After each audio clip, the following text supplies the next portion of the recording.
नमस्कार, सत श्री अकाल। मैं डॉक्टर आशीष कौड़ा, urologist, Gomti Thapar hospital.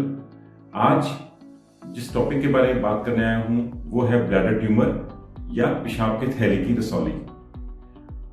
Most common जब पेशेंट्स हमारे पास आते हैं तो उनकी कॉमन कंप्लेंट होती है कि हमको पेशाब में क्लॉट्स आए हैं या पेशाब में ब्लड आया है। ज्यादा पूछने पे पेशेंट ये भी बताते हैं कि पेशाब में इससे पहले भी मेरे को करीब 6 महीने पहले, 4 महीने पहले पेशाब में क्लॉट्स आए थे, लेकिन मैंने उस बात को निग्लेक्ट किया और आज फिर मुझे क्लॉट्स आए हैं। तो पहली सलाह मेरी यही है कि जब भी आपको यूरिन में ब्लड आए, इसको निग्लेक्ट ना करें। ये एक सीरियस इशू हो सकता है और यूरोलॉजिस्ट के पास जाके इसके ट्रीटमेंट या इसकी जांच जरूर कराएं। ब्लैडर ट्यूमर में जब किसी को पेशाब की थैली की रसौली होती है तो उसको पेशाब में क्लॉट्स आते हैं।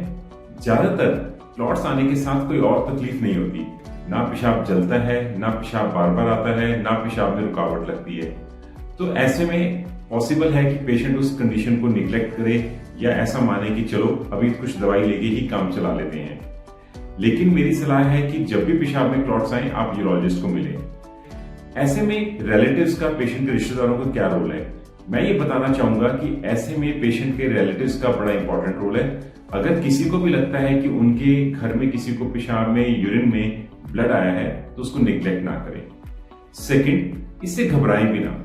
अगर आपको डॉक्टर ये बताता है कि स्कैन में या अल्ट्रासाउंड करने पे आपके पेशाब के थैली में रसौली है तो आप उससे बिल्कुल ना घबराएं। ऐसा ज्यादातर केसेस में पॉसिबल है कि अगर हम पेशाब की थैली की रसौली या ट्यूमर को टाइम पे डिटेक्ट कर लेते हैं, पता कर लेते हैं और ट्रीटमेंट स्टार्ट कर देते हैं तो कोई भी प्रॉब्लम नहीं आती और पेशेंट अपना कंप्लीट इलाज लेने के बाद एक नॉर्मल लाइफ या नॉर्मल जीवन जीता है। ज्यादातर निग्लेक्ट होने के कारण, मतलब पेशाब में जब खून आया उसको निग्लेक्ट करना, उसकी देसी दवाई लेने की कोशिश करना या उस पर ध्यान नहीं देने के कारण पेशाब की थैली की रसौली की स्टेज आगे बढ़ सकती है। तो सबसे पहले मेरा यही सजेशन है कि अगर आपको पेशाब में खून आया है तो और उस खून में साथ में क्लॉट्स भी आए हैं तो आप यूरोलॉजिस्ट को मिलें और अपना ट्रीटमेंट और मैनेजमेंट करवाएं। Thank you.